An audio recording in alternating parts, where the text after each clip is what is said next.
মোটামুটি আপনি আমি সবাই জানি। আর এই গুপ্তদল কি করতে পারে? কতটা উপকার করতে পারে, কতটা ক্ষতি করতে পারে, কতটা ভালোবাসতে পারে, কতটা রগ কাটতে পারে, কি সর্বনাশ করতে পারে, সব মোটামুটি আমরা বুঝে গেছি।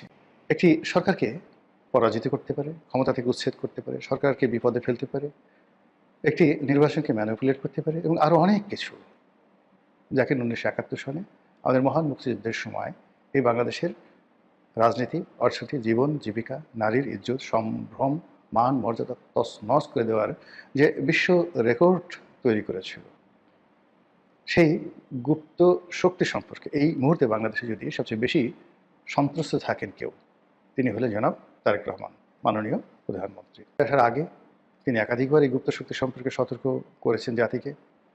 তিনি তন্ন তন্ন করে খোঁজার চেষ্টা করেছেন যে তার আশেপাশে কারা কারা গুপ্ত শক্তি আছে, এবং তিনি জানেন, খুব ভালো করে জানেন যে তার একেবারে কিচেন ক্যাবিনেট থেকে শুরু করে তার মন্ত্রিপরিষদ, তার সংসদ, তার পারিষদ, সব জায়গাতেই গিজ গিজ গিজ গিজ করছে গুপ্ত শক্তি। বিএনপির একজন অন্যতম বুদ্ধিজীবী সিনিয়র সাংবাদিক এম এ আজিজ টেলিভিশন টক শোতে প্রায়ই তিনি আমার সঙ্গে থাকেন এবং অত্যন্ত জনপ্রিয় বক্তা।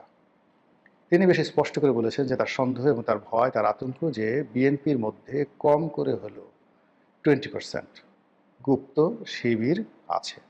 আল্লাহ ভালো জানেন।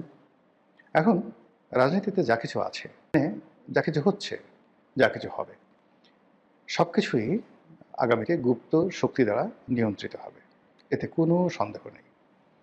গত 17 মাসে গুপ্ত শক্তি তাদের কর্মকাণ্ডে যে সফলতা লাভ করেছে, তারপর রাষ্ট্র পরিচালনায় তারা যে অভিজ্ঞতা অর্জন করেছে, একটি সফল বিপ্লবের তারা নেতৃত্ব দিয়েছে, গণ অভ্যুত্থানের নেতৃত্ব দিয়েছে এবং সেই গণ অভ্যুত্থানের মিঠাই মন্ডা যা কিছু আছে সব তারা চেটে পুটে খেয়েছে।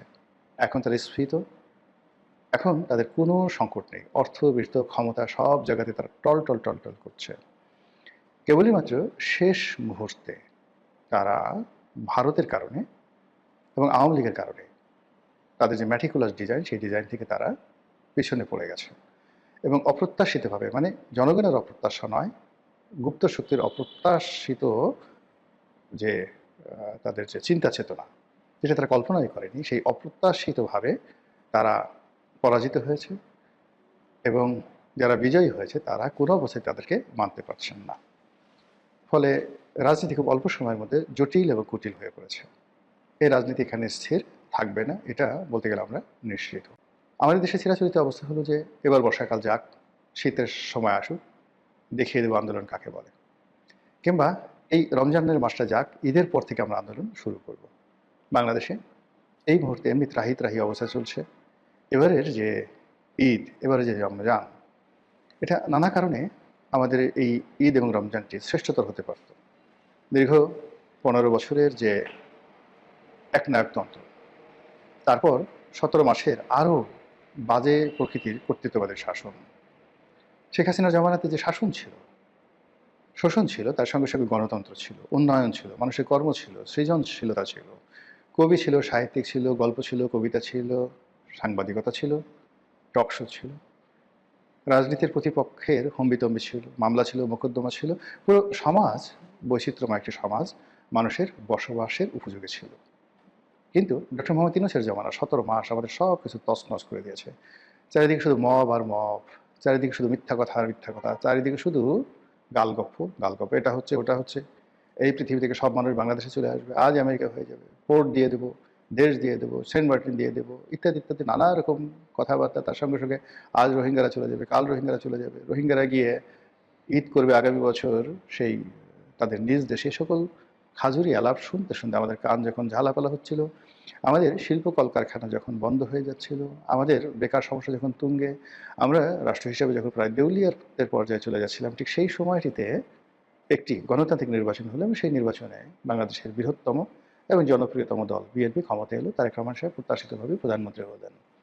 এর সেটা আনন্দের কি হতে পারে? কিন্তু আমরা স্বস্তি পাচ্ছি না, অনেকগুলো কারণ।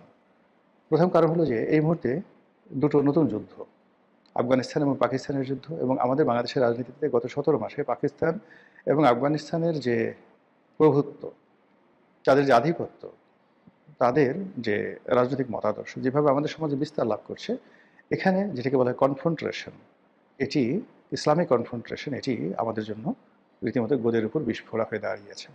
আমাদের দেশে এক ধরনের বা এক শ্রেণীর ইসলামপন্থী রয়েছেন যারা সদল বলে আফগানিস্তানে গিয়েছেন। আফগানিস্তানের যারা হর্তাকর্তা ব্যক্তি, তালেবানদের হর্তাকর্তা ব্যক্তি, তারা বাংলাদেশে এসেছেন এবং এই দেশটিকে একটি তালেবানি এমিরেট বা তালেবানি রাষ্ট্র গড়ার জন্য অনেক মানুষ চেষ্টা করেছে। অন্যপক্ষ এই রাষ্ট্রকে একটি পাকিস্তানের মতো করে একটা পাকিস্তানকে রোল মডেল বানিয়ে এই রাষ্ট্রকে পাকিস্তানের আদলে গড়ে তোলার জন্য গত 17 মাসে চেষ্টা করেছে। এর বাইরে আরেকটি পক্ষ যারা এটাকে আমেরিকা বানাতে চেয়েছে, আবার আরেকটি পক্ষ এটিকে একটি Yunus land, the land of Yunus এরকম তৈরি করার চেষ্টা করেছে। কিন্তু কোনোটার সফলতা আমরা পাইনি, বরং প্রতিটি কাজ করতে গিয়ে রাষ্ট্রের অর্থ গেছে, ক্ষমতা গেছে, বিত্ত গেছে, বৈভব গেছে, সব কিছু তছনছ হয়ে গেছে। এবং এগুলো হওয়ার পর যখন নতুন সরকার এলো তখনই আফগানিস্তান পাকিস্তানের যে যুদ্ধ সেটা শুরু হলো। তো আফগান এবং পাকিস্তানের যে যুদ্ধ, সেই যুদ্ধের প্রেক্ষিতে আমাদের দেশে যারা অতি উৎসাহী যে সকল ইসলামপন্থী রয়েছেন, পাকিস্তানপন্থী রয়েছেন, আফগানপন্থী রয়েছেন, তাদের মধ্যে নিঃসন্দেহে কোলাকুলি হবে না, তাদের মধ্যে চুমোচুমি হবে না, তাদের মধ্যে মোশাহাবা হবে না, তাদের মধ্যে বিয়ে শাদী হবে না।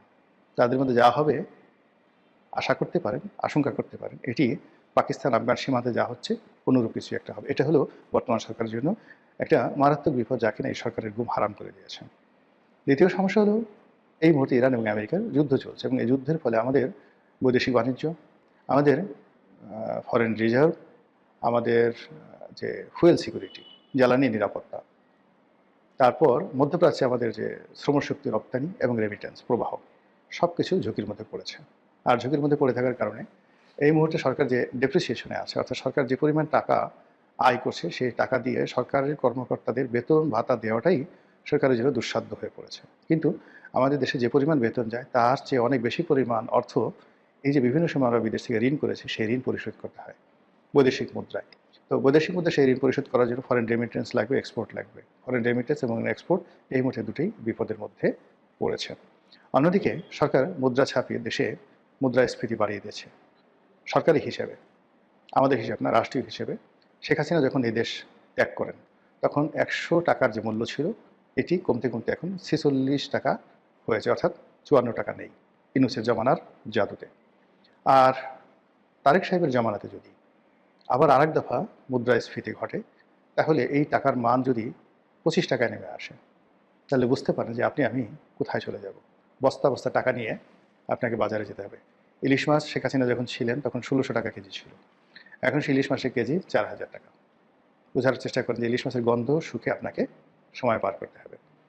এছাড়া আরও যে সকল জিনিসপত্র, নিত্য প্রয়োজনীয় জিনিসপত্র, সকলের দাম মারাত্মকভাবে বেড়ে গেছে।